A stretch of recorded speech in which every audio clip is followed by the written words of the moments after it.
नमस्कार, मैं श्यामगिरी। आप देख रहे हैं टीवीटीएफजी न्यूज 24। टीवीटीएफजी न्यूज 24 में आप सभी दर्शकों का स्वागत है। नीतीश की तैयारी ने पटना से दिल्ली तक हलचल मचा दिया है।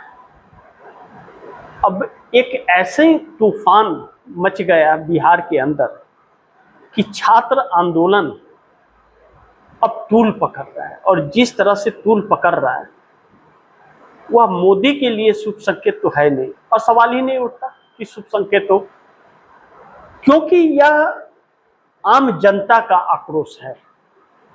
सिर्फ अब बात बच्चों तक नहीं रह गई, बात बच्चों के गार्जियन तक पहुंच गई, यानी कि हर घर की समस्या हो गई, क्योंकि बच्चों के भविष्य की बात है। हर माँ बाप जब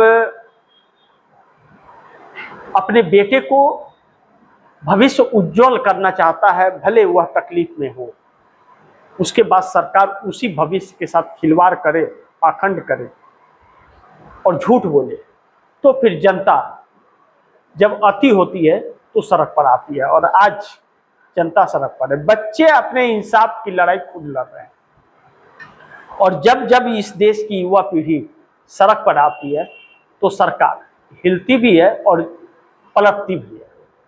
अब नीतीश की तैयारी ने पटना से दिल्ली तक हलचल इसलिए मचाया है क्योंकि नीतीश कुमार और तेजस्वी यादव की बंद कमरे में बैठक हुई, तस्वीरें भी आई निकल करके। अब कहा जा रहा है कि नीतीश कुमार ने तेजस्वी यादव को टास्क दिया है 130 विधायकों का सूची तैयार करने। अब मिशन 130 नीतीश का तो तख्ता पलट वाला हो गया कि बिहार में इसका मतलब फिर एक बार जेडीयू का सीएम बनेगा और तेजस्वी यादव डिप्टी सीएम फिर बनेंगे, क्योंकि जेडीयू के अंदर जिस तरह से संग्राम है कि जेडीयू से मुख्यमंत्री की कुर्सी छीन करके भारतीय जनता पार्टी ने जेडीयू को धोखा दिया है।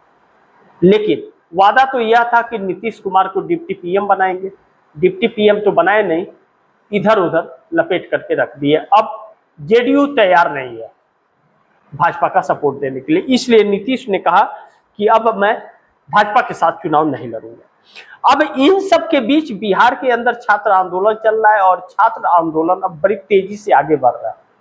तो विपक्ष जवाबदेही मांग रहा है नीतीश कुमार का। नीतीश कुमार कुछ बोल नहीं पा रहे चूंकि भारतीय जनता पार्टी के साथ सरकार, और ना तो कोई नीतीश के नेता बोल रहे। झारखंड में हुआ तो राहुल गांधी से जवाब मांगा जा रहा था, राहुल गांधी ने जवाब भी दिया, खत भी दिखाया और सारी मांगे मनवा भी ली सरकार से। अब नीतीश कुमार क्यों नहीं मनवा पा रहे? ऐसे में नीतीश कुमार यह जानते हैं कि भाजपा सुनेगी नहीं, तो नीतीश कुमार अब पलटा पलटी का खेल खेलना शुरू कर दिया, यानी कि 85 एमएलए और 12 सांसद के साथ पलटी मारने वाले हैं। अब इस बात से लेकर के दिल्ली में तो हरकंप मचना ही है, बिहार में भी हरकंप मचा, और भारतीय जनता पार्टी के कार्यक्रमों से दूरी भी मना रहे हैं। ऐसे में पीएम दफ्तर में मोदी बेचैन हो रहे हैं और पीएम दफ्तर का माहौल बिगड़ रहा है। पीएम दफ्तर के अंदर जैसे सभी अधिकारियों के और मोदी के दिमाग में राहुल गांधी समा गए, और राहुल गांधी ऐसे समाये हैं कि सरकार की सांसें अटकने लगी हैं। अब ऐसे में नीतीश नायडू भी मोदी के लिए मुसीबत बन गए। एक तरफ नीतीश कुमार और दूसरी तरफ चंद्रबाबू नायडू, दोनों को मिलाकर के 30 सांसद होते हैं, जो तख्ता पलट के लिए बहुत काफी है। शुरू से यह चर्चा चलती है, लेकिन अब समस्या यह हो गई कि अमित शाह के इस्तीफे पर चंद्रबाबू नायडू ने देर रात एक अल्टीमेटम दिया, और 3 दिन से बैठक हो रही है। अमित शाह का विकल्प तलाशा जा रहा है, लेकिन विकल्प नहीं मिल रहा है, क्योंकि जिस तरह से अमित शाह नंबर 2 के नेता कहे जाते हैं, मोदी के बाद उन्हीं का नंबर है, तो उसके बाद क्या अमित शाह नंबर 4 पे आएंगे, नंबर 3 पे आएंगे, किस पे आएंगे? अब यह एक संकट है। तो ऐसे में अमित शाह को अगर हटाते हैं तो सरकार लड़खड़ा जाएगी, लेकिन अमित शाह को नहीं हटाते हैं तो सरकार गिर जाएगी। यह समस्या सामने आकर के खड़ी हो गई है। ऐसे में भारतीय जनता पार्टी के नेता भी पीछे पड़ गए हैं। अब अमित शाह मंजूर नहीं और ना ही मंजूर मोदी है, तो टकराव तो काफी है।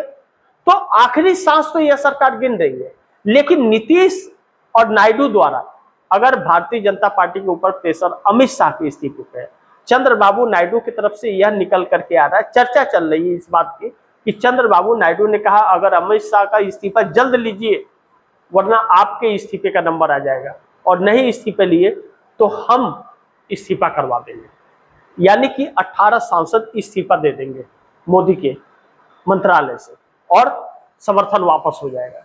वैसे चंद्रबाबू नायडू के 18 सांसद तो मंत्री है नहीं, एक तो ही मंत्री है, तो वह इस्तीफा दे देंगे और इस्तीफा देने के बाद समर्थन वापस ले लेंगे।